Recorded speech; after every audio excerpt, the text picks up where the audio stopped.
Las 7:30 de la tarde, las 6:30 en las Islas Canarias. Muy buenas tardes a todos. Gracias por seguir la redacción abierta en El Toro Televisión, eso es lo primero. Y vamos a darle una vuelta a lo que ha sido actualidad política este viernes 18 de noviembre. No se va a quedar nada fuera de la mesa, así es que vamos a empezar por quizás una de las noticias más relevantes de los últimos tiempos respecto de la guerra de Ucrania, pero sucedida fuera de Ucrania.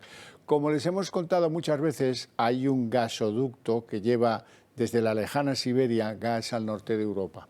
Es el Nord Stream 1 y el Nord Stream 2. Bueno, en uno de esos tubos que lleva gas hacia el norte de Europa y que atraviesa las frías aguas del Báltico, es submarino, por tanto, pues hubo una explosión que obligó, bueno, técnicamente obligó la explosión, pero algunos ya habían amenazado con ella. ¿Quiénes? La gente de Putin. Habían amenazado con cortar el suministro de este gasoducto. La explosión les vino muy bien. Pues mira, como hay una explosión, pues no podemos mandar más gas, tal cual. Bien, las autoridades suecas, ojo con el asunto, porque Suecia es un país de una larga tradición de neutralidad, de no dejarse influir por Estados Unidos en muchas cosas. Ahora están en otro plan, ahora quieren formar parte de la OTAN, como Finlandia. Pero bueno, las autoridades suecas acaban de confirmar, han confirmado en el día de hoy, que se trató de un acto de sabotaje, lo que se produjo en ese gasoducto Nord Stream. Han hallado restos de explosivos. Dicen que siguen investigando para ver si con el análisis acusan con el dedo señalador al que puso ahí una bomba y destrozó el gasoducto y pudo haber producido una catástrofe medioambiental importante en el Báltico. Vamos a verlo. Las autoridades de Suecia han anunciado este viernes que las investigaciones en torno a las fugas detectadas en septiembre en el Nord Stream han permitido hallar trazas de explosivos, lo que confirma la tesis de que el gasoducto fue objeto de un flagrante sabotaje. El fiscal sueco que investiga el incidente ha detallado en un comunicado publicado por su oficina que los análisis realizados muestran trazas de explosivos en varios de los objetos no autóctonos hallados. El trabajo de análisis avanzado continúa para poder alcanzar conclusiones más determinantes sobre el incidente. La cooperación con las autoridades de Suecia y otros países ha funcionado de forma excelente. De cara a los siguientes trabajos en el marco de la investigación preliminar y las colaboraciones en marcha, es importante que puedan trabajar con paz y tranquilidad, ha subrayado el fiscal. El Servicio de Seguridad de Suecia indicó el 6 de octubre que las investigaciones habían determinado que los daños fueron causados por explosiones y subrayó que esto refuerza las sospechas sobre un grave sabotaje. Así explicó que el objetivo es determinar si existen sospechas contra personas concretas para que sean procesadas e hizo hincapié en que lo sucedido es muy grave. La empresa operadora del Nord Stream indicó tras los sucesos del mes de septiembre que los daños sufridos por 3 de los conductos no tienen precedentes, tras una fuga de gas en uno de los tramos del Nord Stream 2 y una pérdida de presión en el Nord Stream 1. Ya iremos viendo. Nos vamos a las noticias de circuito español informativamente hablando. Hoy ha presentado Vox una propuesta de celebrar un referéndum sobre soberanía energética. ¿De qué va esto del referéndum sobre soberanía energética? Ahora lo vamos a ver. Dicho. Y nosotros creemos que los españoles tienen derecho a que de una vez por todas, después de 40 años, se les consulte de una manera normal, de una manera democrática. En este momento en el que la gente no puede llegar a final de mes, se tomen decisiones trascendentales, decisiones urgentes para que los españoles alcancemos la soberanía energética, como venimos reclamando desde el año 2018. Y hecho, Vox ha presentado una proposición no de ley solicitando al Gobierno que someta a un referéndum consultivo las políticas públicas en materia de energía para que opten entre el actual modelo de dependencia u o el de soberanía energética. Solo por citar un mercado, el del gas, tras años de modelos de dependencia energética, unido al reciente cambio de postura sobre el Sáhara Occidental decidido unilateralmente por el presidente del gobierno, con su consecuente empeoramiento en las relaciones con Argelia, el encarecimiento del gas licuado procedente de Estados Unidos, así como del no primordial pero también importante gas ruso, los españoles pagan unas facturas inasumibles y los negocios sobreviven. El incremento de los costes energéticos que son ya inasumibles para el sector artesano. Vale, en principio la luz yo he pasado de hace 6 o 7 meses de pagar sobre una media de 3.000 y algo a pagar 6.200. Aparte el gas, que también ha subido un 50%. Y si los compatriotas pudiesen optar por un sistema de autoabastecimiento, ¿cómo lo articularía la formación de Santiago Abascal? En el campo gasístico, Vox aboga por explorar, aprovechar los recursos fósiles propios y establecer condiciones económicas y técnicas favorables para la explotación. Respecto a la energía nuclear, el partido aboga por extender la vida útil de las centrales o incluir los reactores modulares pequeños, más conocidos como SMR, en el modelo energético español. La cuestión energética se une a toda una lista de materias sobre las que Vox querría preguntar a los ciudadanos, como la inmigración, la educación, las políticas de igualdad, la ilegalización de partidos separatistas, la gestión del agua, la eliminación de subvenciones a sindicatos y patronales o la soberanía de datos. ¿Querrá el gobierno socialcomunista seguir legislando mediante decretos, leyes y por la vía de la urgencia? ¿O se atreverá a preguntar a los españoles? Ahora esto hay que jugarlo políticamente en el Congreso de los Diputados. Quiero hablar de ello con doña Mireia Borràs, que es diputada de Vox y además miembro, la representante de Vox en esa Comisión de Energía de los Diputados. Muy buenas tardes y gracias por atendernos, Mireia. ¿Qué tal? Muy buenas tardes. Un placer estar aquí de nuevo con vosotros. Vamos a ver, yo decía que esto hay que jugarlo ahora en el terreno de la política, buscando, supongo que aliados, para que apoyen esa idea vuestra de celebrar un referéndum que demuestre que los españoles queremos más independencia, más soberanía energética. Bueno, al final es un derecho de todos los españoles, como muy bien habéis mencionado, en la Constitución, en el artículo 92, aparece pues esta posibilidad de poder consultar ante sucesos, situaciones políticas que son muy importantes, que son trascendentales para todos los españoles y además no solo para el presente, sino también para las futuras generaciones, pues este artículo 92 simplemente da la posibilidad a los españoles que a través de un referéndum consultivo puedan decidir sobre qué modelo energético quieren, porque al final la política energética afecta absolutamente todo, afecta a los trabajadores, afecta a los empresarios, a los autónomos, a los centros de investigación, a las universidades, a los hogares, es decir, afecta a toda la economía en su conjunto, es suficientemente importante y los españoles lo están pasando bastante mal como para que hemos llegado a un punto que se les pueda consultar si ellos quieren dependencia energética, que es el modelo que se ha seguido hasta ahora, o si prefieren soberanía, que es el modelo que nosotros venimos defendiendo desde Vox desde los inicios, ¿no? Entonces, independientemente de colores políticos, esto no va de izquierdas, de derechas, es decir, queremos abrir a todos los españoles la posibilidad de que decidan sobre qué política energética desean, si prefieren un modelo basado en la dependencia energética, que es el que tenemos ahora, donde se nos prohíbe explotar y explorar también la investigación de nuestros propios recursos y, por lo tanto, depender de otros países, de otras fuentes de energía externas y, por lo tanto, encarecer también el precio de la energía, como está pasando cuando importamos el gas licuado de Estados Unidos o de otras fuentes de energía de otros países, de la nuclear de Francia, de centrales térmicas de Marruecos, etcétera, etcétera, o si por el contrario prefieren que dispongamos de ese poder, de esa posibilidad de poder explotar nuestros propios recursos y, por tanto, poder acceder a una energía mucho más barata y en mayor cantidad, pues eso, para que podamos finalmente pues reducir los precios de la energía, que, como estamos viendo, se ha hasta triplicado los costes energéticos para hogares, para negocios, para autónomos, y es que estamos llegando a una situación insostenible. Entonces, lo único que estamos diciendo que es constitucional, razonable, no es ninguna locura ni ningún invento que nos hemos sacado de la chistera. Aparece, como he dicho en el artículo 92 de la Constitución, un referéndum consultivo para que los españoles puedan decidir acerca de estas políticas energéticas tan trascendentales. ¿Cómo se van a tomar esto, por ejemplo, Partido Popular y Ciudadanos? pues tendréis que preguntárselos a ellos. Nosotros lo ponemos sobre la mesa.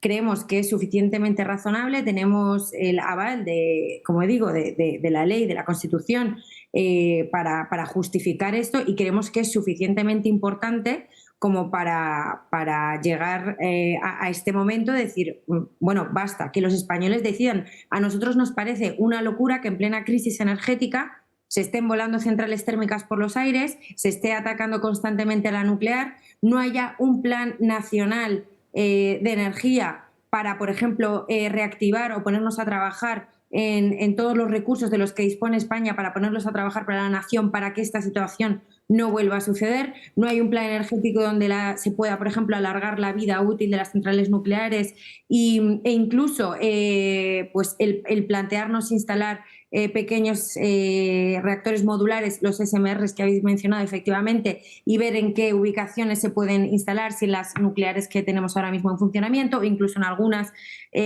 como Zorita o Garoña, que también podría evaluarse si podrían instalarse ahí los nuevos reactores nucleares, que son mucho más versátiles, más pequeños, más eficientes, etcétera, etcétera.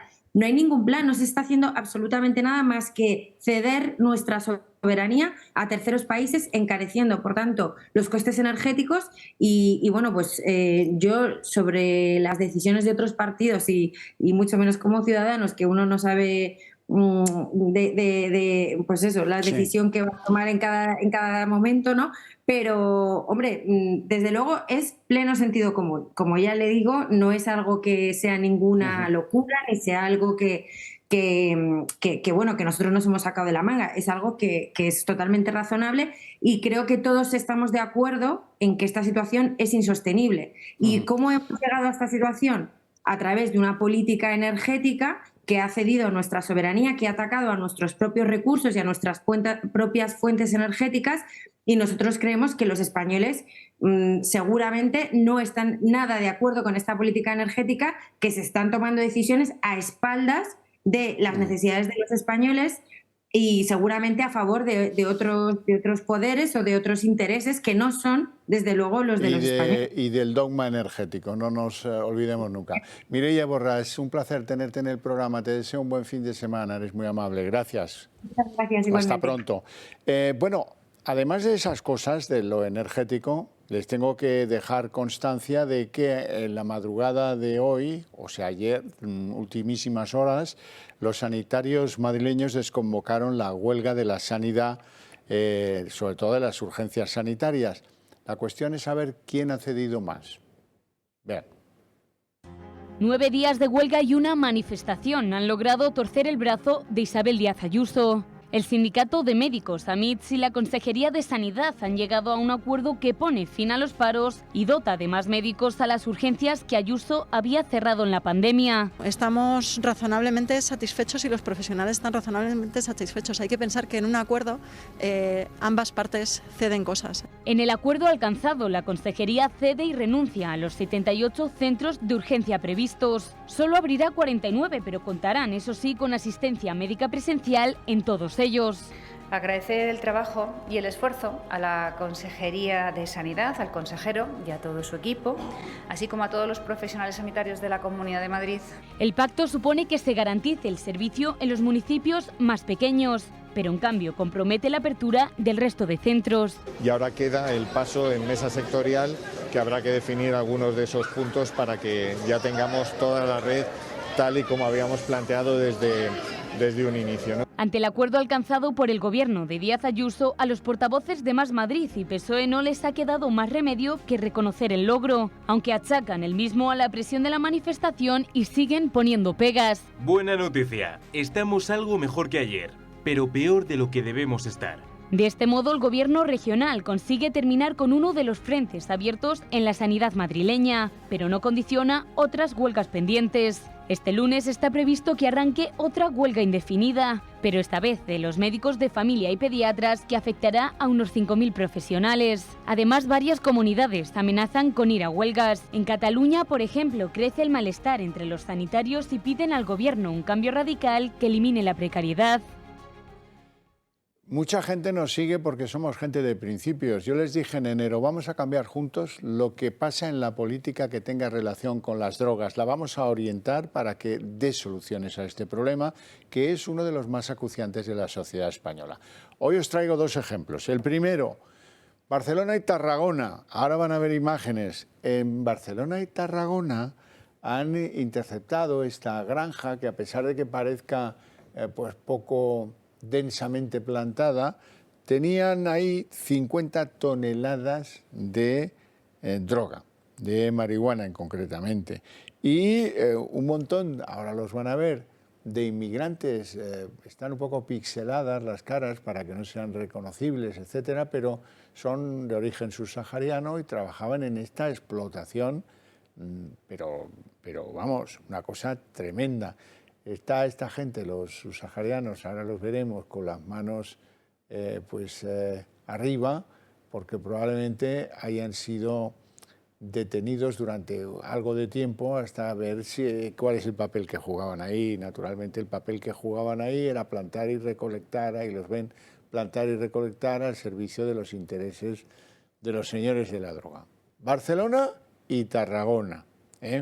Ahora, ¿qué les parece si nos vamos a Murcia? Nos vamos a ir a Murcia porque allí resulta que la policía ha intervenido una red que camuflaba la droga para ser enviada desde Murcia hasta Europa, a diferentes puntos, en camiones que transportan normalmente verduras, frutas, etcétera. Bueno, pues ahí llevaban droga oculta dentro de esos camiones. Detenidas 22 personas. Así que entre lo uno y lo otro, más de 50 detenidos en un día. Y bueno, la droga intervenida se cuenta por toneladas. A mí ya esto empieza a la cuenta a ser tan amplia y tan prolija que me cuesta imaginarme cuánta es esa droga. 50 toneladas, pues debe ser unos cuantos camiones, digo yo.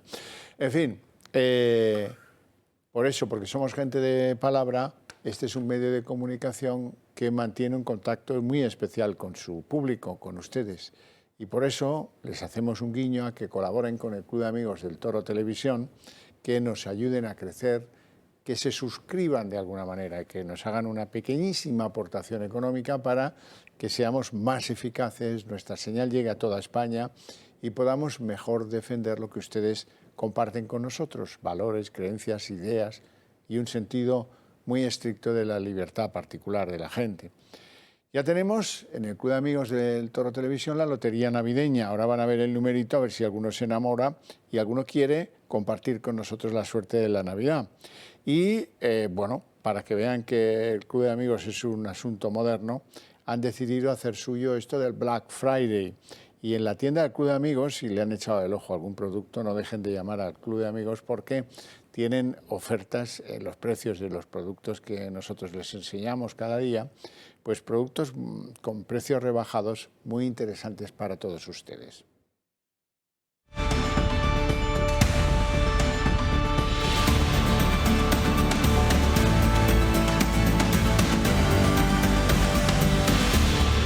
Son las 7:50, abrimos la mesa de análisis político. Hoy me acompañan don Juan Carlos Bermejo, economista, empresario, verso suelto en Ciudadanos. Muy buenas tardes, ¿todo bien? Todo bien, gracias. Me alegra muchísimo. Don Joaquín Nebreda, buenas tardes. Jurista, historiador y además impulsor del Club Liberal Español. Muchas gracias. ¿Y del Athletic de Bilbao? No soy del Athletic de Bilbao. Bueno. Eso no. Era. Bueno, fue. Era.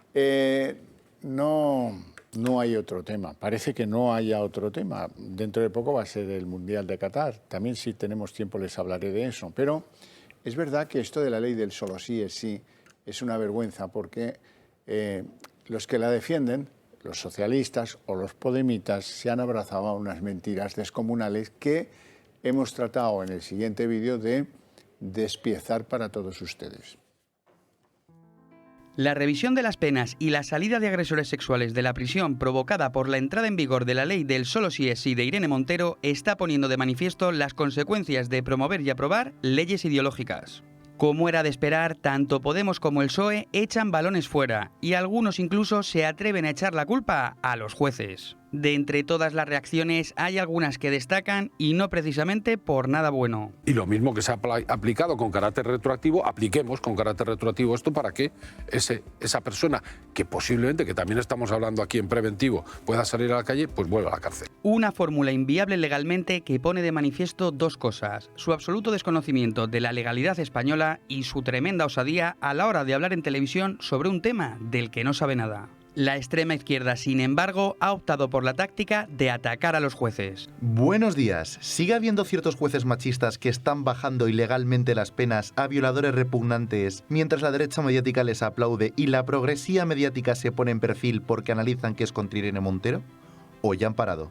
El portavoz de Unidas Podemos parece olvidar que el 56% de los miembros de la carrera judicial son mujeres. Lejos de quedar ahí, a Echenique no se le ocurrió otra cosa que lanzar desde Twitter la teoría de que todo esto corresponde a una conspiración de jueces machistas cuyo objetivo sería destruir a Podemos. Juez machista coge el teléfono y llama al abogado de un violador para decirle que pueden colaborar juntos para conseguir dos objetivos importantes para ellos. Por un lado, bajarle la pena al violador y por el otro, contribuir a la campaña contra el Ministerio de Igualdad.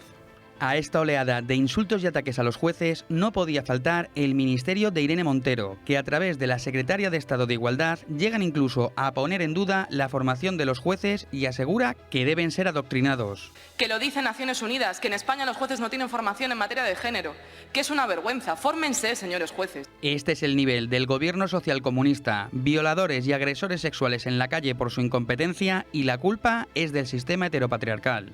Poco nos pasa. Bueno, son muchas las torpezas en esta ley. Por ejemplo, agrupar lo que antes estaba muy claramente separado entre abusos, violación, agresión sexual, etcétera, es un solo tipo. Y entonces, claro, pues hay muchos de esos anteriores delitos que ahora salen por menos pena.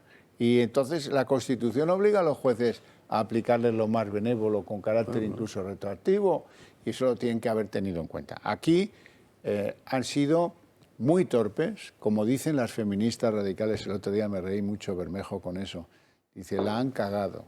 En el ministerio de Irene Montero, feministas radicales, la han cagado. Bueno, ¿cómo lo veis?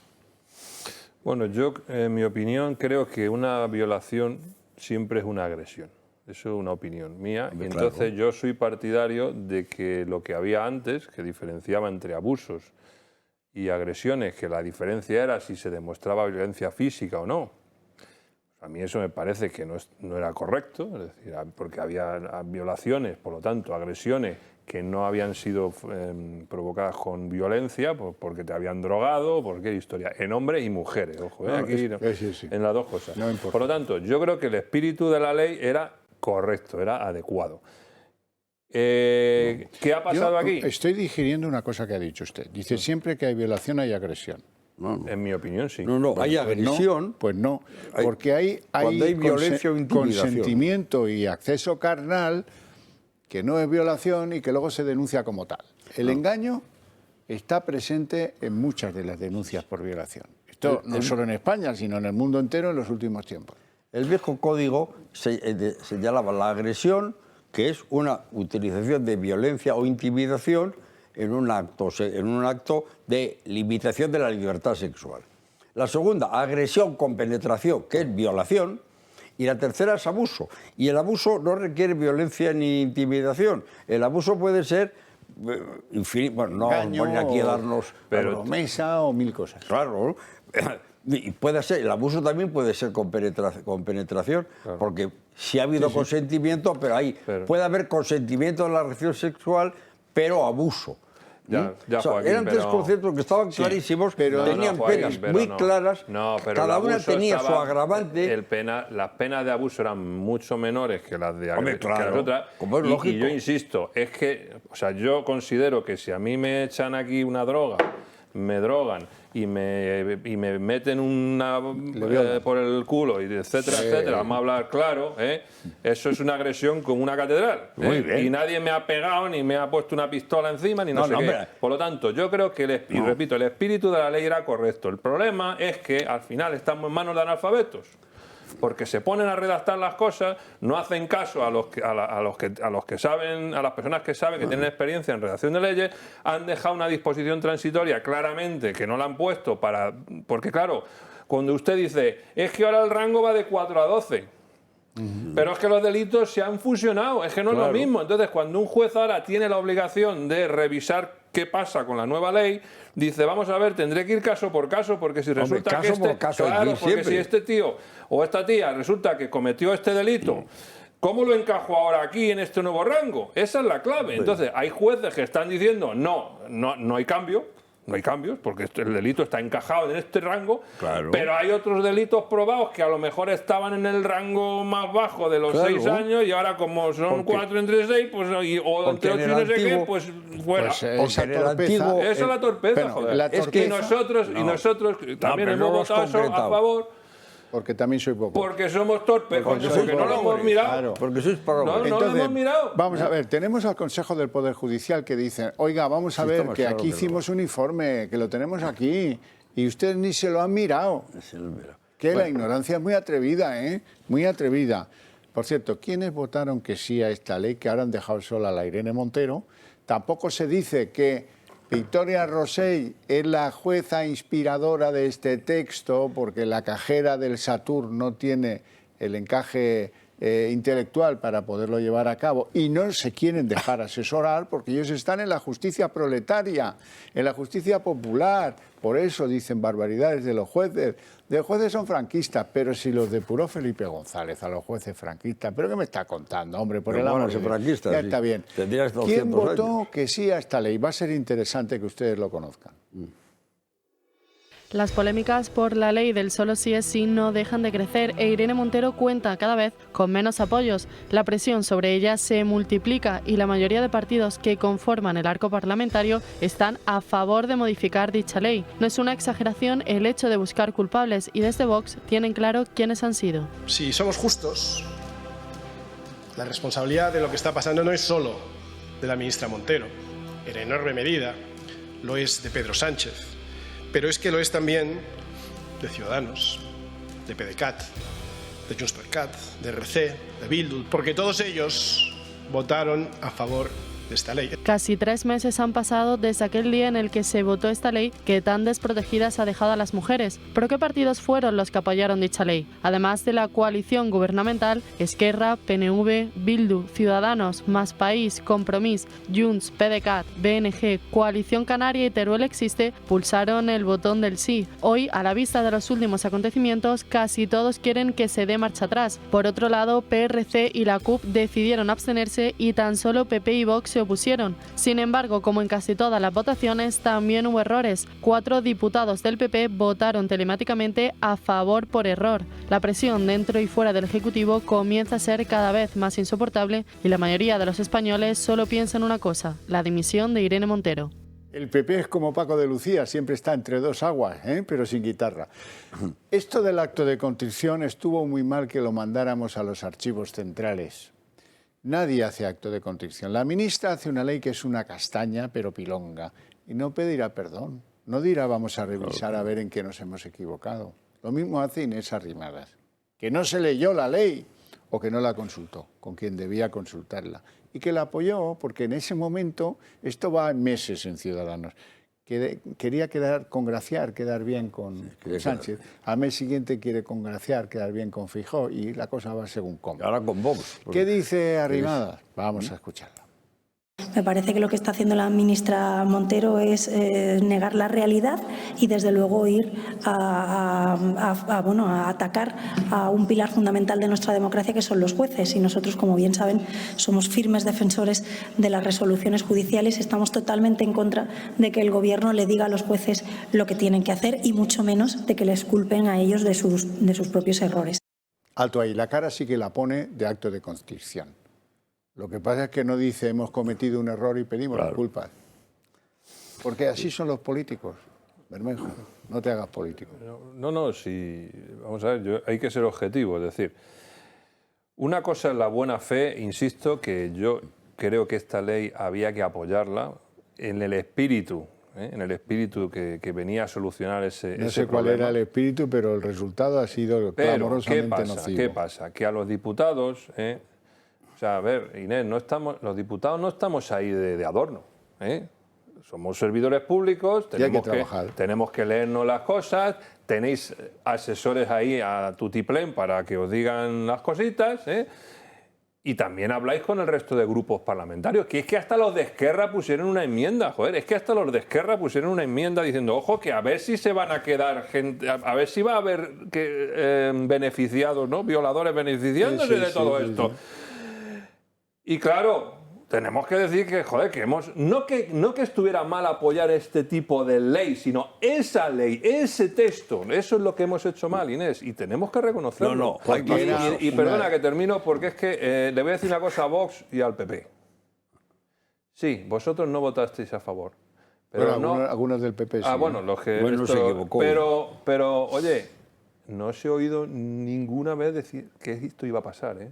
O sea, os estáis aprovechando de las cosas. No, sí, o sea, sí. No sí vengáis ahora con hay sesiones en la comisión por la que pasó la ley en la que los de Vox explican y que llevaron a algunos catedráticos de la universidad, lo que no me acuerdo es de cuál, pero les hicieron hablar allí. Y una chica, bueno, pues sea así, y una chica del PP también. Si es así, perdón. Yo lo vi, es que a veces veo la tele. No es verdad que esta ley sea una buena ley que tiene una rendija. No, está llena de como es una ley que es un petardo de arriba a abajo. La ley, media ley está dedicada a explicar cómo hay que educar a los jueces, a los militares, a los sanitarios. Educar en perspectiva de género, que es exactamente nada. Los militares, los jueces, los sanitarios, los bomberos, todo el mundo sabe lo que es la vida, sabe lo que pasa en la vida y sabe juzgar lo que pasa en la vida. Y someter a la ideología de género, que es una estafa científica como la copa de un pino, someter por ley a todos los profesionales y que hoy encima se atrevan a decirles, ayer o anteayer, se atrevan a decir que los jueces no están formados, porque no están formados en la perspectiva de género, es una coña marinera. No, han dicho que está además prevaricando, es que es muy grave. Bueno, no, eso es aparte, que no voy a eso. Pero respecto al fondo de la ley es un petardo que defiende una falsedad monumental que es la ideología de género. Por lo tanto, sobra toda la ley. Respecto a la disposición final que se refiere al cambio del Código Penal, el Código Penal es un cuerpo que tiene más de 100 años, que se modifica, por supuesto, pero está hecho por técnicos y funciona. Y el viejo código hasta vigente hasta estos días, vamos, con las tres figuras de agresión, violación, que es agresión con penetración, y abusos. Y el abuso tenía varias categorías en función de la edad, etcétera, etcétera. Y cada tipo, con su pena y con sus agravantes, era una cosa clarísima que solo tenía un problema de aplicación en España y en el resto del mundo, que es probar el hecho del delito. ¿Por qué? Porque estos son delitos que se practican sin notario delante, ni cámara de televisión. Y con esta nueva ley, probar los hechos será igual de difícil que hasta hoy. Por lo tanto, esto es un petardo hecho por unas sadanistas que creen que empieza el mundo cuando ellos han llegado al ministerio y no saben hacer la O con un canuto. Y esto ha hecho un bodrio que tiene muy mal arreglo. Están contando la película de la transitoria. Podrá poner la transitoria, pero la transitoria es una regla para regular el periodo transitorio, del paso de una norma a otra norma. Y hay muchísimas leyes que tienen. Es irreversible. Pero cuidado, en una transitoria no pueden decir que no es aplicable el beneficio retroactivo de una norma que le beneficia al reo. Eso claro. No es... Una transitoria no puede decir esa barbaridad. Por lo tanto, es irreversible. Es irreversible. Esta ley hay que cogerla, derogarla con un artículo que se tarda un minuto en aprobarlo. Queda derogada la ley 10, ley orgánica 10 del 2022, porque es un churro. Sí. Y vamos a ver que quiera proteger a las mujeres, que hay que protegerlas, que lo hagamos de nuevo. Pero desde luego, yo lo digo, el Código Penal no protege ahora más que la semana pasada, ni de broma. Al contrario. Todo. Al contrario, ha sacado violadores. Los agravantes que hay respecto de la fuerza, la violencia, es decir, la diferencia entre el hombre y la mujer, que es una diferencia física, eso estaba en el Código Penal de siempre y se ha aplicado siempre. No, y sigue, ¿eh? Pero pues que han cambiado. Bueno, tengo mucho interés en que conozcan la opinión de una feminista del PSOE tradicional, Carmen Calvo. Bueno, pero esta votó, ¿eh? Si una sociedad no considera que esto es gravísimo y se dispone rápidamente entre todos a encontrar soluciones, es que estamos cerrando el tiro. Ya estamos entre todos tardando, todos los poderes del Estado, el legislativo, el ejecutivo y el judicial, todas las administraciones públicas, estamos tardando en ir encontrando una solución a esta circunstancia que, repito, es gravísima. Si en su aplicación tenemos dificultades, la política es encontrar soluciones rápidas. Ya. Hombre, Oye, pero podría eso... haber insultado a la ministra, pero no hacía falta, ya lo hace con la mirada, ya lo hace. Pero cuidado, que eso todo lo que ha dicho lo podemos decir nosotros, pero no ella que ha votado la ley. Claro. Es que es una broma, es que ha votado la ley. Otra que tampoco es profesora de Derecho Constitucional. Como Alfonso Guerra. Pero tampoco lo leyó. Como Alfonso Guerra. Lo puede decir, ¿por qué no? Pero pidiendo perdón por lo que ha hecho. Pero diciendo que... Claro, pero bien, vale, a mí me vale. No es que lo pueda, pero es que sí, debe decirlo. Pero primera persona del plural. Acto de contrición. Hay que poner de moda el acto de contrición. Claro que es irreversible. Es Solo muy importante. Hay que saber disculparse. El acto de contrición, fundamental. Yolanda Díaz, que están que le caen chuzos de punta de los de Podemos porque no sale a defender a Irene Montero. Vamos a escucharlo. Hombre, claro. Es una ley de extraordinaria importancia para nuestro país. Tiene un cometido que es garantizar, pues nada más y nada menos que la protección de las víctimas, de ahí su importancia, y sobre todo la defensa de la libertad sexual de las mujeres. Este, no olvidemos, es el objetivo de esta norma. 2, les pido prudencia.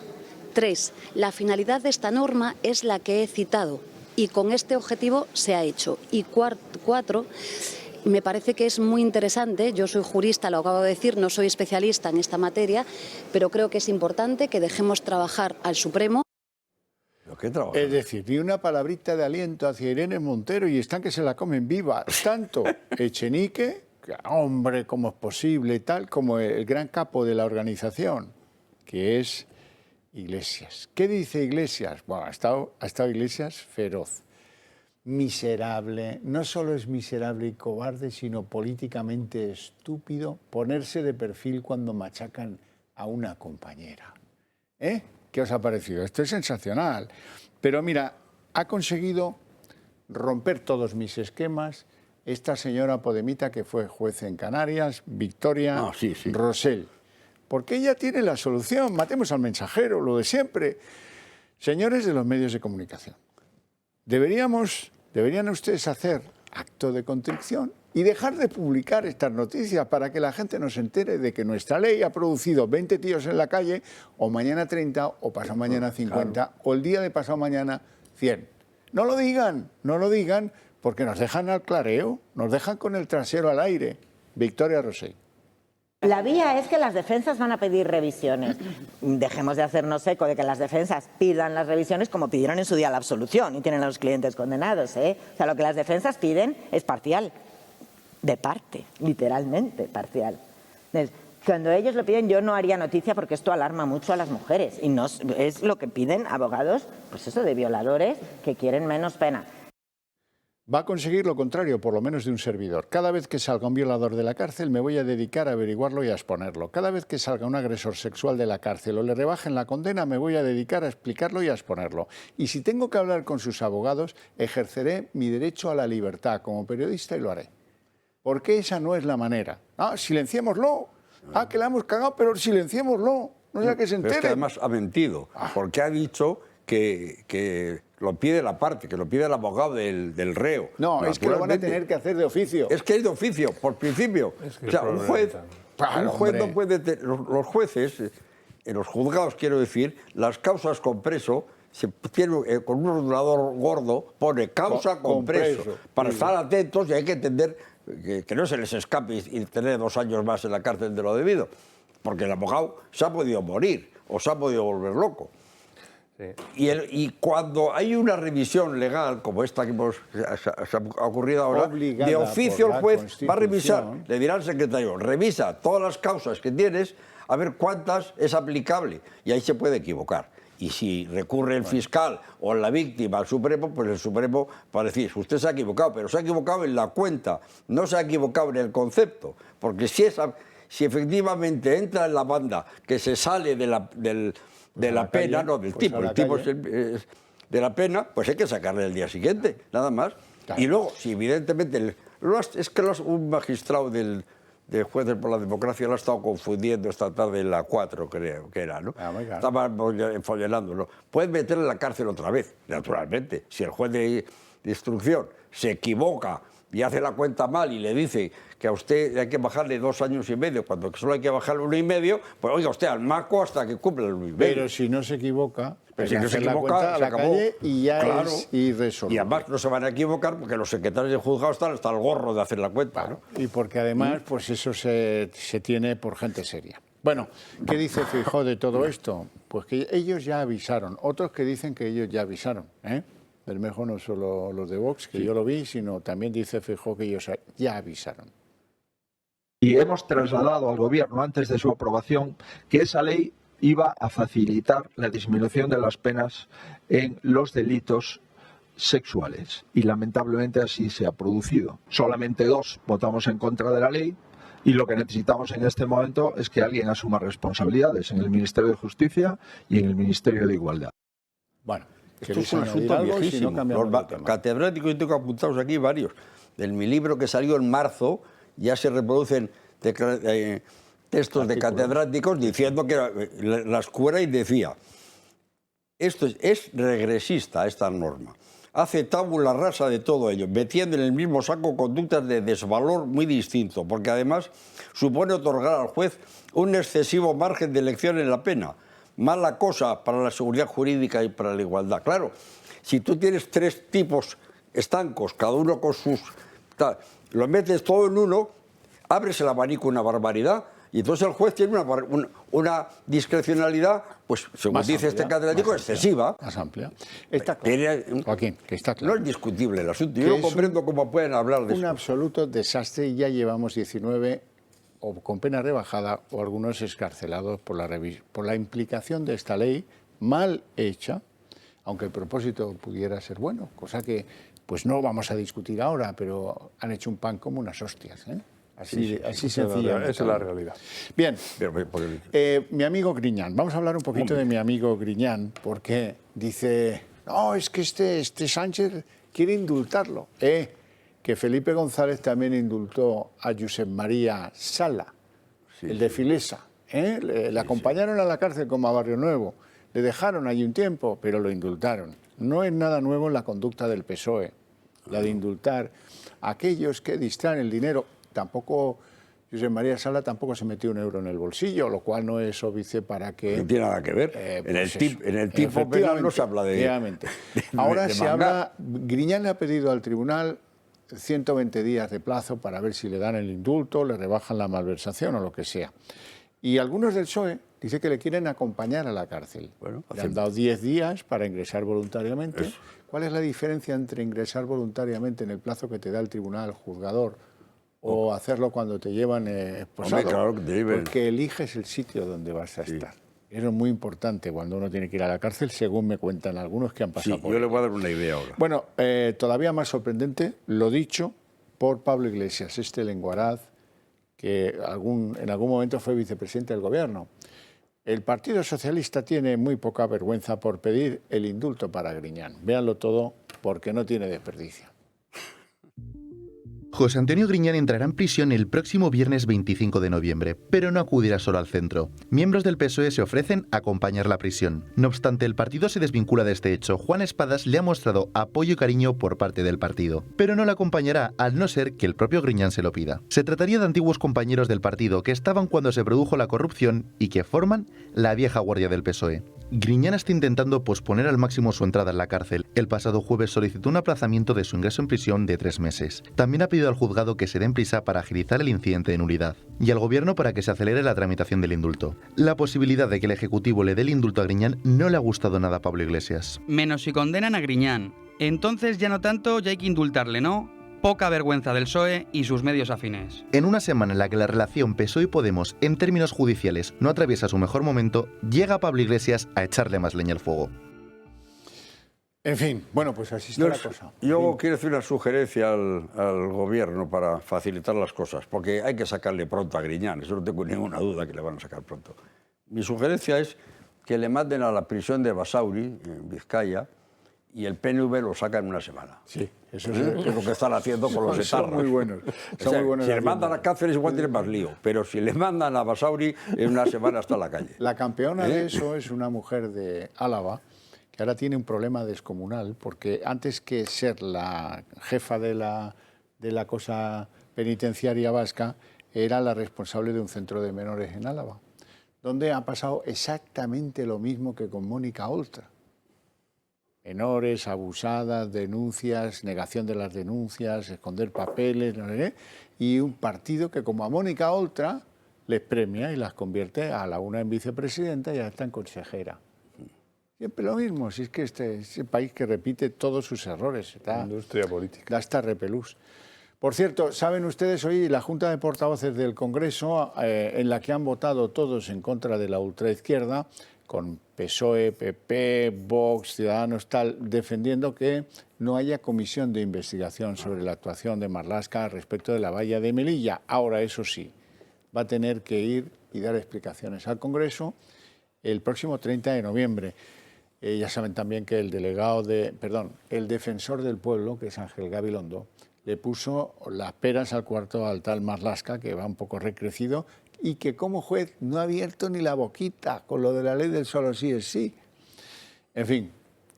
Bueno, a mí me parece bien que no haya comisión parlamentaria. Sí, claro. Primero, porque yo soy enemigo radical de las comisiones parlamentarias, que es un camelo, que no valen para nada. Es un sistema para escupirse unos a otros, pero eso que lo hagan en el urinario, en el bar de descanso. En el bar del Congreso, que las copas no se sabe que haya salido nada limpio de una comisión. Segundo lugar, porque estado la Guardia Civil por medio, se iba a convertir en un pim-pam-pum de la Guardia Civil, un pim-pam-pum de los miembros de la puñetera comisión esta, ¿no?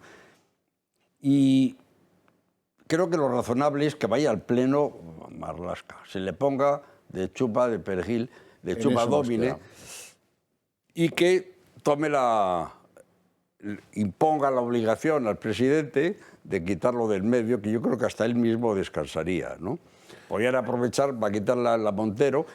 Como tiene que hacer cambios de gobierno para las elecciones de mayo, quizás sea un buen momento para quitarse a 3 o 4 pesos que le está pesando a Sánchez, más que nada. Pero vamos a ver, yo es que no creo que Marlaska haya hecho nada malo ahí. O sea, vamos a ver. Ha mentido. Perdón, vamos a ver. O sea, para una vez que se defienden las fronteras, vamos a ver, a ti te bajan 2.000 tíos por una ladera. Te pillan así de sopetón. ¿Qué haces? Ahí con 4 miembros de las fuerzas que hay. Pues vienen los marroquíes, se lían a gorrazo, a tirar gases, no sé qué, mueren. Hoy no vamos a discutir, ¿verdad? Claro que no vamos a discutir. Vamos a ver. Ha mentido. ¿Entiendes el valor de la mentira? En política, si te pillan con mentira, estás muerto en la mitad de los países occidentales. Ha mentido porque dijo, no ha habido devoluciones en caliente. Y hay un reportaje de la BBC donde salen 100 tíos que dicen, me detuvieron los españoles y me entregaron a los gendarmes marroquíes. Dos. Ha vuelto a mentir, porque hay imágenes que demuestran que cuerpos inertes de personas fallecidas en suelo español, entre la valla y la valla, fueron entregadas a la gendarmería marroquí para que las amontonaran ellos. Bueno, pues mira, pues eso es intolerable. El que quiere entrar ilegalmente a un país ya sabe a lo que se expone. Muere, se cae, no sé qué. Pero yo le voy a decir una cosa. O sea, a mí que venga la BBC, lo de la BBC, a sacar un reportaje, que ¿por qué no vais a Gibraltar a hacer un reportaje? ¿Por qué no vais a Gibraltar allí con todo lo que se blanquea, con todo el tráfico que se blanquea allí de blanca, de negra, bueno, pues han ido de cocaína? ¿Han ido donde han ido? Que no fue la BBC. No fue la BBC. No, le han dado la leyenda negra. Que se vayan a hacer puñetas, hombre. Le han dado el reportaje a la BBC, es otra cosa. Si ha mentido... es una cosa, pero a mí lo que ocurrió ahí es que hubo unos señores que defendieron la frontera de España y si hace devoluciones en caliente, más caliente las haga mejor. Yo estoy a favor de la devolución en caliente. Pero bueno, pues que lo reconozca. Y además, cuando hay un ministro que tenemos que parece que defiende la frontera... Y que no mienta, hombre, ¿qué va? Si fuera por él... Yo no estoy de acuerdo con la devolución en caliente y además es lícita. Esa frontera, ese trozo de la frontera de valla, lo defendían un cabo y 4 Claro, guardias. ¿qué van a hacer? ¿Y sabes quién es el responsable de que esté desatendida? Él.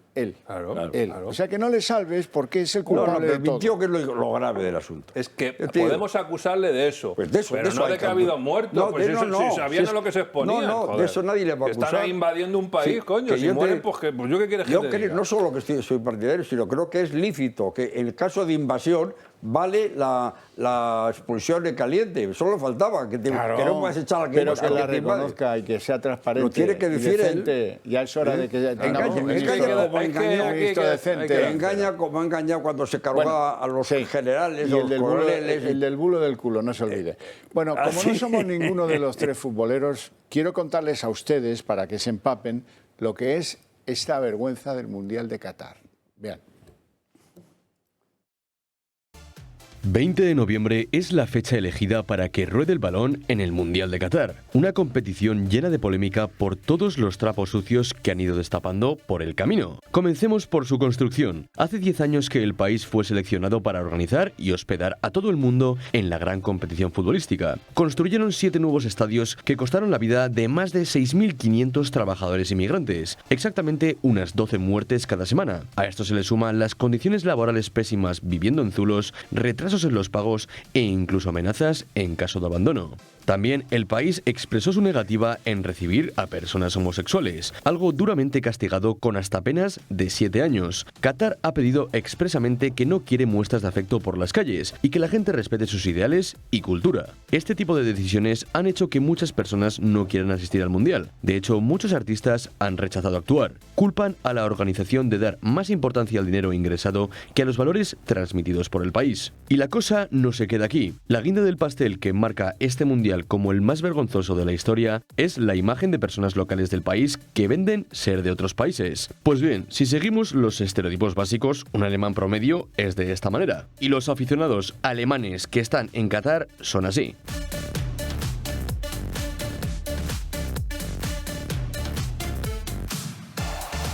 Además, muchos medios de comunicación están teniendo trabas para poder informar en directo, y esto es un ejemplo de ello. Señor, ha invitado a todo el mundo a que venga aquí. ¿Por qué no podemos grabar?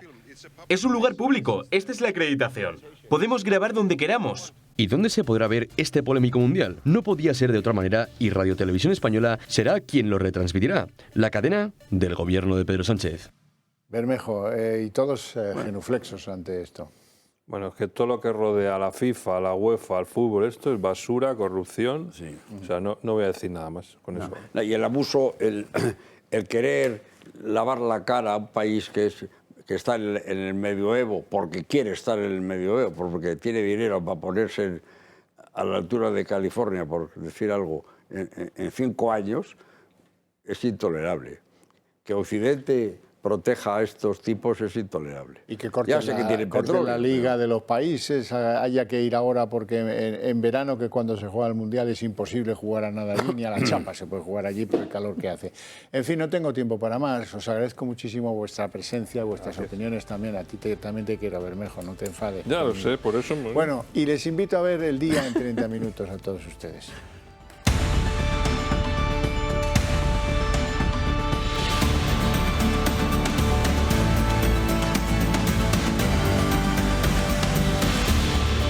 El Día en 30 minutos. Bueno, el día, este viernes, nos trae 2 descubrimientos muy importantes. El primero, en el territorio español, pues tenemos una ley, la ley del solo sí es sí, que hace aguas, que es un verdadero desastre, que está haciendo que tengan que poner en libertad a violadores y agresores sexuales, pero el remedio lo da alguien que hemos conocido hoy, que tuvo mucho que ver con la redacción de esta ley, es la exjuez podemita Victoria Rosell. Victoria Rosell tiene la solución para este desastre. Es que los medios de comunicación no hablen de aquellos a los que la nueva ley y su aplicación da beneficios, les reduce las penas o los saca de la cárcel. Mira tú que es fácil. Matar al mensajero se llama esto. Y la segunda de estos descubrimientos de los que antes les hablaba es el que han hecho por parte de un gobierno, el sueco, que es muy, muy trascendente. Resulta que ese gasoducto que trasladaba gas ruso desde Siberia hasta el norte de Europa, subterráneamente o submarinamente en el mar Báltico, el Nord Stream, que sufrió hace unos meses pues lo que fue unas explosiones que lo dejaron sin sentido, lo dejaron noqueado, pues resulta que fue objeto de un sabotaje. Han hallado restos de explosivos que demuestran que alguien los saboteó. Los suecos siguen trabajando ahora sobre si lo que queda de esos explosivos, los restos permiten señalar con el dedo a los verdaderos culpables de aquello que dejó sin gas al norte de Europa. Marina Álvarez. Sí, buenas noches. 2 meses después de la avería en el Nord Stream se han confirmado las peores sospechas. Suecia corrobora el sabotaje tras hallar trazas de explosivos en el gasoducto. Queda ahora por determinar quién estuvo detrás de este ataque. Las principales hipótesis apuntan a Rusia, aunque ojo porque Estados Unidos y Ucrania también figuran entre los posibles autores. El gas ha sido desde el principio de la guerra utilizado por Moscú como un arma de presión a Occidente. Las autoridades de Suecia han anunciado este viernes que las investigaciones en torno a las fugas detectadas en septiembre en el Nord Stream han permitido hallar trazas de explosivos, lo que confirma la tesis de que el gasoducto fue objeto de un flagrante sabotaje. El fiscal sueco que investiga el incidente ha detallado en un comunicado publicado por su oficina que los análisis realizados muestran trazas de explosivos en varios de los objetos no autóctonos hallados. El trabajo de análisis avanzado continúa para poder alcanzar conclusiones más determinantes sobre el incidente. La cooperación con las autoridades de Suecia y otros países ha funcionado de forma excelente. De cara a los siguientes trabajos en el marco de la investigación preliminar y las colaboraciones en marcha, es importante que puedan trabajar con paz y tranquilidad, ha subrayado el fiscal. El Servicio de Seguridad de Suecia indicó el 6 de octubre que las investigaciones habían determinado que los daños fueron causados por explosiones y subrayó que esto refuerza las sospechas sobre un grave sabotaje. Así explicó que el objetivo es determinar si existen sospechas contra personas concretas para que sean procesadas e hizo hincapié en que lo sucedido es muy grave. La empresa operadora del Nord Stream indicó tras los sucesos del mes de septiembre que los daños sufridos por 3 de los conductos no tienen precedentes, tras una fuga de gas en uno de los tramos del Nord Stream 2 y una pérdida de presión en el Nord Stream 1. Volodymyr Zelensky, el presidente de Ucrania, ha afirmado que 10 millones de sus conciudadanos se encuentran sin acceso a la energía eléctrica. Eso después de la intensa campaña de las tropas rusas contra las centrales de producción de energía eléctrica y contra las centrales de gas también. La situación es brutal, las temperaturas bajan, ha empezado a nevar. Hay lugares de Ucrania que en unas semanas estarán en -8, -11 grados bajo cero. Hoy estaban en un grado negativo y la gente se pregunta si podrán resistir o no podrán resistir. Y en España continúa el cruce de acusaciones entre los partidos por la ley del solo sí es sí. Igualdad sigue haciendo del ataque su mejor defensa. Hoy Victoria Rosell pone el foco en los periodistas. La delegada del Gobierno para la violencia de género pide a los medios que dejen de informar de estas revisiones de condena porque a su juicio lo único que generan es alarmismo entre las mujeres. La vía es que las defensas van a pedir revisiones. Dejemos de hacernos eco de que las defensas pidan las revisiones como pidieron en su día la absolución y tienen a los clientes condenados. O sea, lo que las defensas piden es parcial, de parte, literalmente parcial. Entonces, cuando ellos lo piden, yo no haría noticia porque esto alarma mucho a las mujeres y no es lo que piden abogados, pues eso, de violadores que quieren menos pena. Todos estábamos expectantes sobre la interpretación que haría la vicepresidenta del Gobierno, Yolanda Díaz, la mujer que dejó ahí puesta a Pablo Iglesias, sobre la ley del solo sí es sí. La verdad es que ahora la vamos a escuchar, pero a tenor de sus explicaciones pareciera una ministra del PSOE más que una ministra de Podemos. Es una ley de extraordinaria importancia para nuestro país. Tiene un cometido que es garantizar pues nada más y nada menos que la protección de las víctimas, de ahí su importancia y sobre todo la defensa de la libertad sexual de las mujeres. Les pido prudencia. Creo que es importante que dejemos trabajar al Supremo.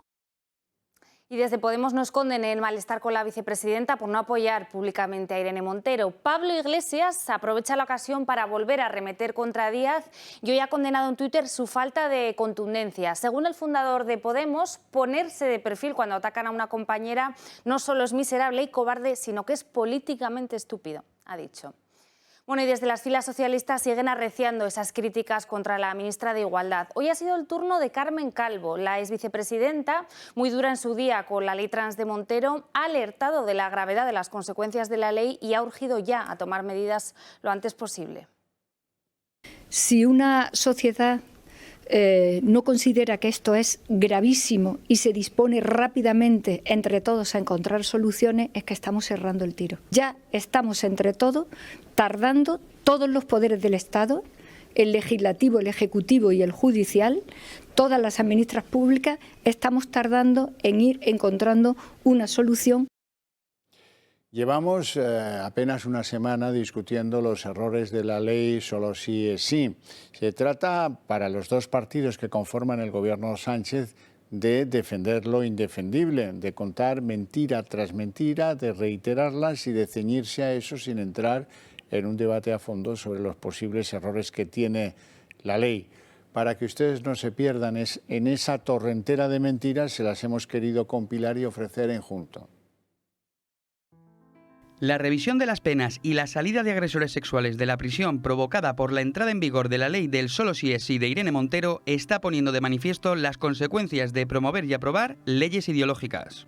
Como era de esperar, tanto Podemos como el PSOE echan balones fuera y algunos incluso se atreven a echar la culpa a los jueces. De entre todas las reacciones hay algunas que destacan y no precisamente por nada bueno. Y lo mismo que se ha aplicado con carácter retroactivo, apliquemos con carácter retroactivo esto para que esa persona que posiblemente, que también estamos hablando aquí en preventivo, pueda salir a la calle, pues vuelva a la cárcel. Una fórmula inviable legalmente que pone de manifiesto dos cosas: su absoluto desconocimiento de la legalidad española y su tremenda osadía a la hora de hablar en televisión sobre un tema del que no sabe nada. La extrema izquierda, sin embargo, ha optado por la táctica de atacar a los jueces. Buenos días. ¿Sigue habiendo ciertos jueces machistas que están bajando ilegalmente las penas a violadores repugnantes mientras la derecha mediática les aplaude y la progresía mediática se pone en perfil porque analizan que es contra Irene Montero?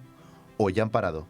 El portavoz de Unidas Podemos parece olvidar que el 56% de los miembros de la carrera judicial son mujeres. Lejos de quedar ahí, a Echenique no se le ocurrió otra cosa que lanzar desde Twitter la teoría de que todo esto corresponde a una conspiración de jueces machistas cuyo objetivo sería destruir a Podemos. Juez machista coge el teléfono y llama al abogado de un violador para decirle que pueden colaborar juntos para conseguir dos objetivos importantes para ellos. Por un lado, bajarle la pena al violador y por el otro, contribuir a la campaña contra el Ministerio de Igualdad.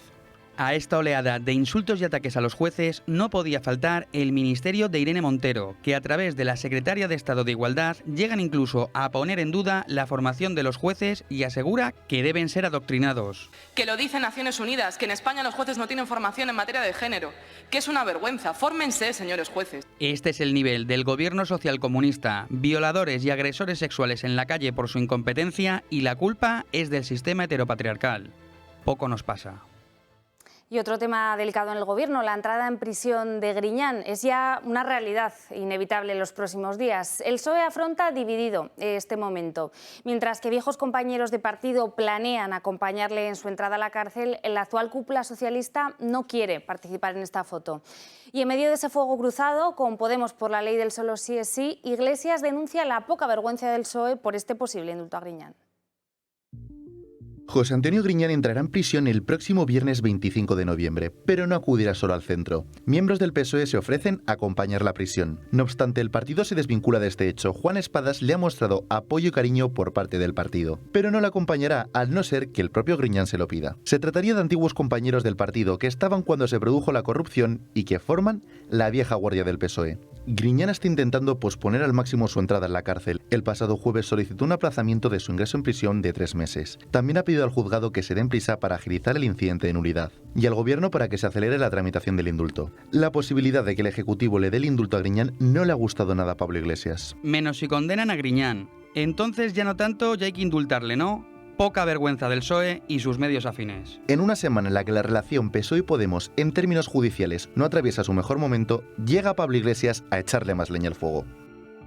Un pequeño reparo a la lógica podemita. Resulta que Iglesias, el faro que alumbra ese ejército en las tinieblas o en la oscuridad más absoluta en términos de conocimiento que es Podemos, afirma que el PSOE tiene muy poca vergüenza por hablar de indultos a Pepe Griñán. Sin embargo, resulta que este imprevisto ataque de la dignidad del señor Pablo Iglesias no se produjo cuando el Ejecutivo de Sánchez indultaba a los golpistas del 1 de octubre de 5 en 5. Habían producido un golpe de Estado con desobediencia al Constitucional, pero a él todo eso le importó un bledo. Seguramente el doctrinario Iglesias prefiere la justicia popular, la justicia proletaria, y por lo tanto desprecia la ley y sobre todo a quienes la aplican, los jueces. Tenemos más que leves indicios para sospechar todo ello. Iglesias habla de ignorancia de los jueces, de hombres y mujeres fachas, habla de que son togas fachas, eso lo dicen los de su partido, él no ha llegado a tanto.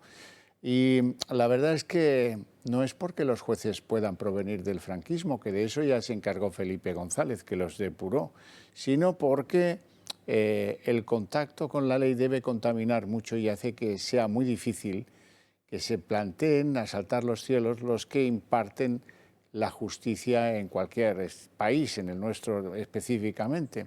Poco más o menos lo que pasa con Victoria Rosell, la gran autora agazapada de la ley Montero, que saca a violadores y agresores sexuales de la cárcel.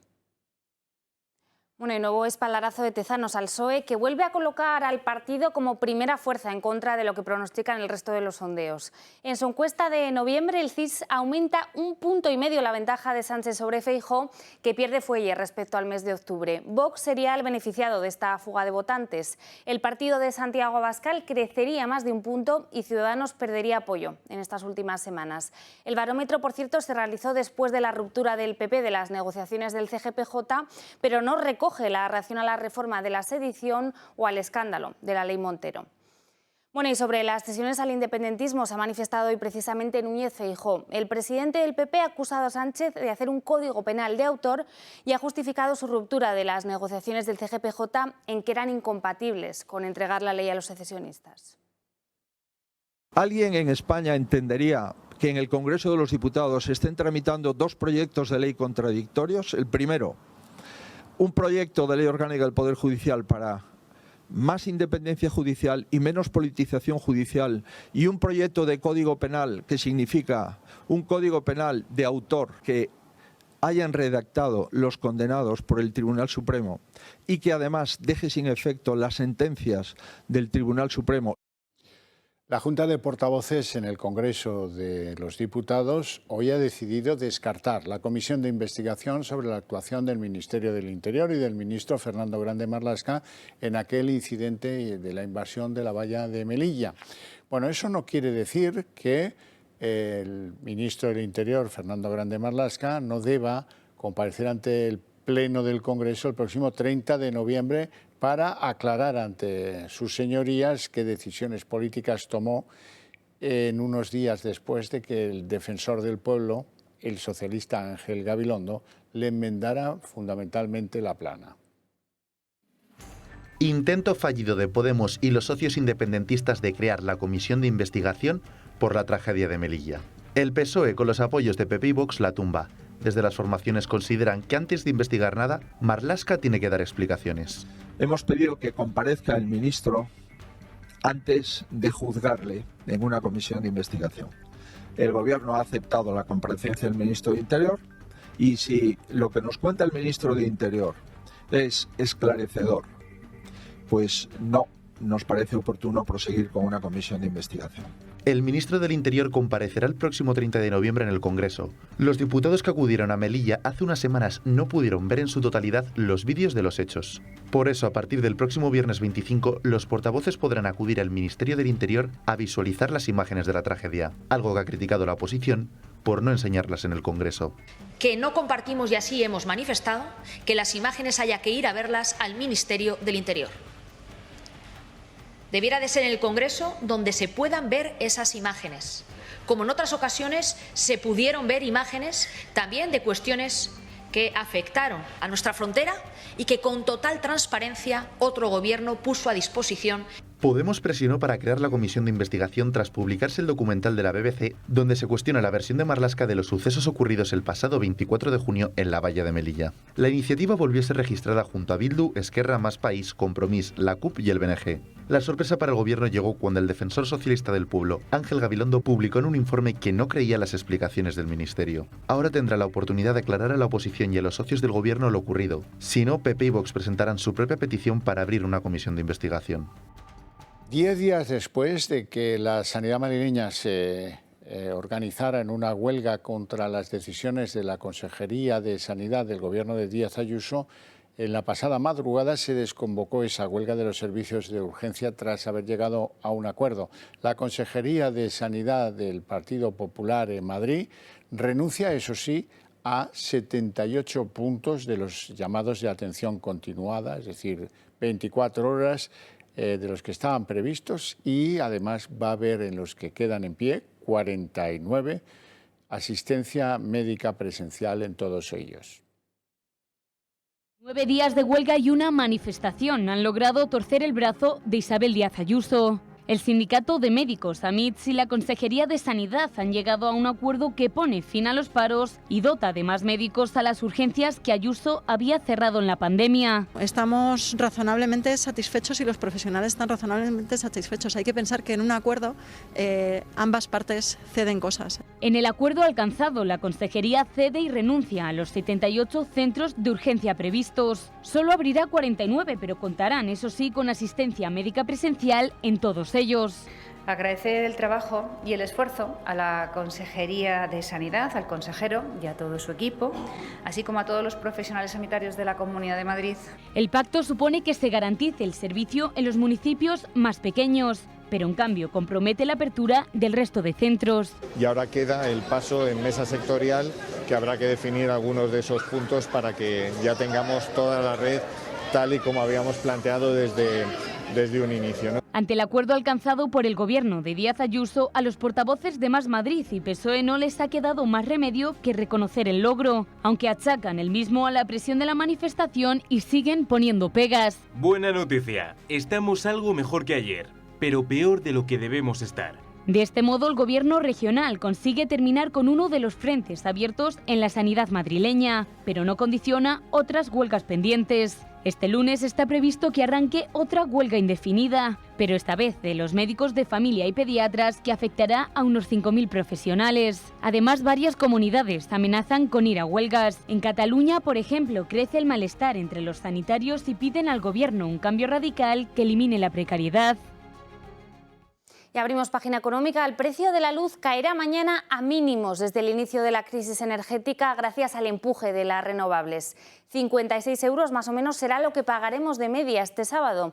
Se trata del precio más barato desde junio de 2021, mucho antes de que la factura empezara a crecer y, por supuesto, antes de que estallase esa guerra en Ucrania. La combinación de viento y sol, que imperará mañana en varias zonas de España, unida además a la baja demanda característica del fin de semana, es la razón por la que cae el precio este sábado.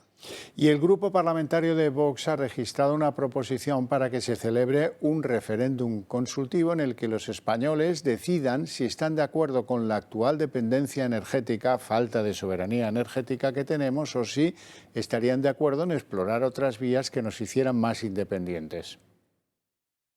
Dicho. Y nosotros creemos que los españoles tienen derecho a que de una vez por todas, después de 40 años, se les consulte de una manera normal, de una manera democrática. En este momento en el que la gente no puede llegar a final de mes, se tomen decisiones trascendentales, decisiones urgentes para que los españoles alcancemos la soberanía energética, como venimos reclamando desde el año 2018. Y hecho, Vox ha presentado una proposición no de ley solicitando al Gobierno que someta a un referéndum consultivo las políticas públicas en materia de energía para que opten entre el actual modelo de dependencia o el de soberanía energética. Solo por citar un mercado, el del gas, tras años de modelos de dependencia energética, unido al reciente cambio de postura sobre el Sáhara Occidental decidido unilateralmente por el presidente del gobierno, con su consecuente empeoramiento en las relaciones con Argelia, el encarecimiento del gas licuado procedente de Estados Unidos, así como del no primordial pero también importante gas ruso, los españoles pagan unas facturas inasumibles y los negocios sobreviven. El incremento de los costes energéticos que son ya inasumibles para el sector artesano. Vale, en principio la luz yo he pasado de hace 6 o 7 meses de pagar sobre una media de 3.000 y algo a pagar 6.200. Aparte el gas, que también ha subido un 50%. Y si los compatriotas pudiesen optar por un sistema de autoabastecimiento, ¿cómo lo articularía la formación de Santiago Abascal? En el campo gasístico, Vox aboga por explorar, aprovechar los recursos fósiles propios y establecer condiciones económicas y técnicas favorables para la explotación. Respecto a la energía nuclear, el partido aboga por extender la vida útil de las centrales o incluir los reactores modulares pequeños, más conocidos como SMR, en el modelo energético español. La cuestión energética se une a toda una lista de materias sobre las que Vox querría preguntar a los ciudadanos, como la inmigración, la educación, las políticas de igualdad, la ilegalización de partidos separatistas, la gestión del agua, la eliminación de subvenciones a sindicatos y patronales o la soberanía de datos. ¿Querrá el gobierno socialcomunista seguir legislando mediante decretos, leyes y por la vía de la urgencia? ¿O se atreverá a preguntar a los españoles? Y vuelven a saltar las alarmas en Corea del Sur después del impacto de un misil norcoreano en aguas japonesas. Es la segunda prueba con un proyectil de largo alcance que Pyongyang lanza este mes y la tercera en lo que va de año. Este desafío, por cierto, se produce en medio de la visita de Pedro Sánchez a Corea del Sur, donde este viernes se ha reunido con el presidente del país surcoreano. El régimen de Kim Jong-un ha elevado las tensiones después de que sus vecinos de Corea del Sur firmasen esta semana un acuerdo con Estados Unidos y con Japón. Caos en Twitter. Resulta que el nuevo propietario de esta compañía, que usan tantos miles y miles de millones incluso de personas en el mundo, Elon Musk, decidió despedir por medios digitales a unos 10.000 trabajadores de la compañía. Les dijo que si no estaban de acuerdo que no pusieran el pie en la compañía. Y hoy los empleados han decidido no poner el pie en la compañía. Hay un enorme caos en esas oficinas centrales de San Francisco de Twitter. Han tenido que cerrar servicios clave porque no había manera de atenderlos y porque se temen efectos de boicot de la plantilla enfadada con el nuevo propietario. Bueno, y hoy nos despedimos con el primer encendido de luces de toda España. Se trata de Alicante. Tendrá un sistema de ahorro de energía con luces LED y mañana será el turno de Vigo. Muy atentos porque su ciudad podría encender las luces en los próximos días. Bueno, y hasta aquí el día en 30 minutos. Les deseamos una feliz noche a todos y les esperamos aquí el lunes. Bueno, yo el sábado por la noche con más He Perdido un Cubo. El lunes estaremos aquí con toda la información a las 9. No se olviden, que pasen un fin de semana.